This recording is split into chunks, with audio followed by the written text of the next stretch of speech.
Now, rendezvousing from this alley, we want to scour the southwest portion of downtown. I'm sure we may be able to stop the ambush before we get there, and... well, an eavesdropper. Have you just suddenly decided to wake up? Granted, it's difficult to tell the time in such a dark facility as ours. Well, now that you're awake, I'll be handling this one. Agents, if you wouldn't mind leaving us on our lonesome for a few minutes. Now. Thank you. Now, back to you. My, you're looking a little worse for wear, aren't you?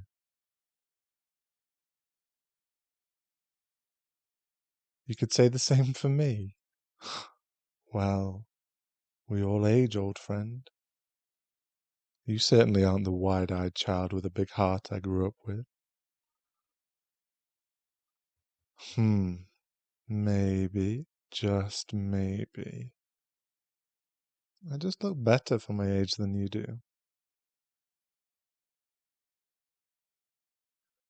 Oh, that hit a nerve, didn't it? You've still kept your sharp tongue all these years, haven't you? It's one of your qualities that I'd never forget. You know, the agents don't like me being around you. Even through their pitch-black glasses and stiff suits, you can see it. If you weren't locked in this, I wouldn't even think of being alone with you. You've made your fellow citizens view you as the bane of their city, and you've given them reason enough to believe so. Hit and body slam that glass wall all you want, and yet it will never break. State-of-the-art technology. You've stolen quite a bit of that, correct? By continuously, fruitlessly hitting this, you'll only tire yourself out and aggravate your wounds. Yes, the wounds you received from your capture. The ones my crew, gave you. It wasn't one of your most graceful performances, I would say. Even from where I was, circling up in a helicopter, I could see it, all over your face and your body. And it was fear. Thick, saturated fear. You'd finally met your match, hadn't you? I've seen it enough to know fear can make even the most experienced villain commit an erroneous move. However, you were lucky enough to still retain some of your skills.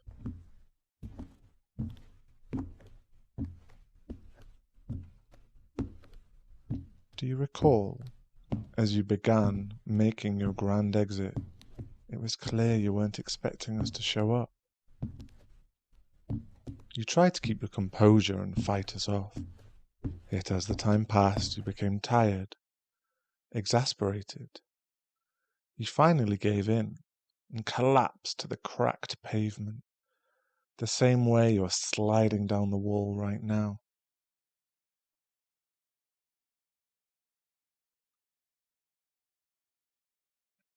This wasn't you, the you I knew and adored. Was it me that finally uncovered your plans? Yes, it was. You could say that I felt a bitter tingle of both satisfaction and remorse. Yet I couldn't help but become entranced by your plans. They were so intricate and intimate, and it was like I was seeing something meant for someone else. Still, I could tell you wrote them. It was as if we were still studying in the lab back in college, with your clean and overly organized way of writing all of your notes. Prior, however, I've seen you countless times on the news as you unleash brutal assaults, cold and calculating. I've studied your tactics, gear, and no, I don't stalk you. It's merely observation. Am I happy, you ask? For finally capturing you, I want to be. I want to force myself to celebrate, to receive all the glory, to be bestowed a medal of honor. But I can't bring myself to wholeheartedly want any of that. All I desire, genuinely, is to... nothing. It doesn't matter. Even as you glare into my eyes and furrow your brow, your eyes are the same I've always known, full of determination and some kind of spark, but now they carry a new kind of look, realization. Huh. Don't try to refute me when I've known you for so long. It's hitting, isn't it? The full weight of the people you've harmed, the things you've done. It's about time you have a damn moment of reflection. So, the moment has arrived. The big question. Why? Why did you do it? That's the question that's been burning on my tongue for so long. It's the question I've simultaneously dreaded to ask.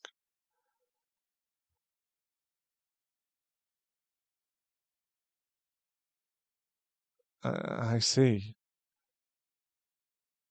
You were tired. Tired of people having overly high expectations. Of being the prodigal child. Of being perfect.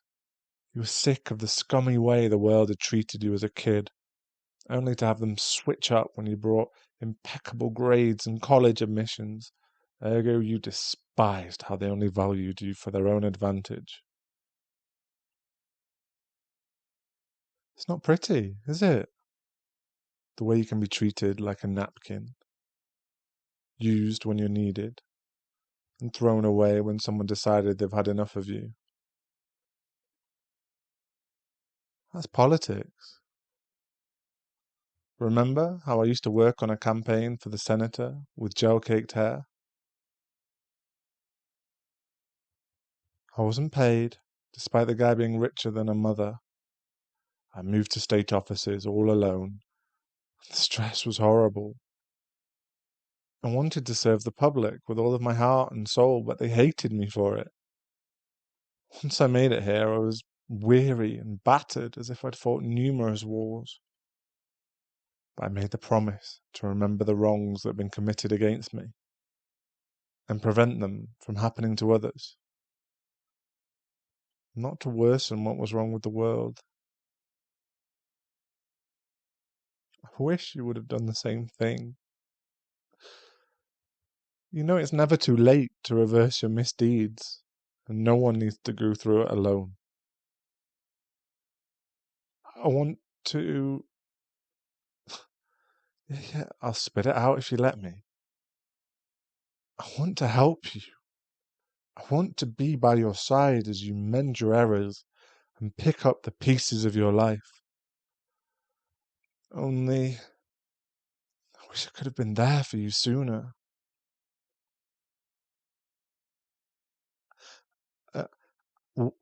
What? No. I never said I wanted to be with you or anything. No, don't give me that smirk. You're in a cell, for God's sake. You've nothing to sneer about. This is strictly a guidance offer. Come on, don't tell me you're pouting.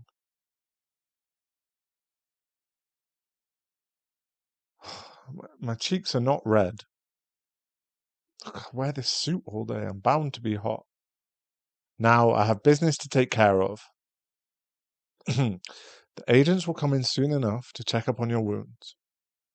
Be good for them and me, all right? And from now on, Consider this the beginning of your long, new chapter.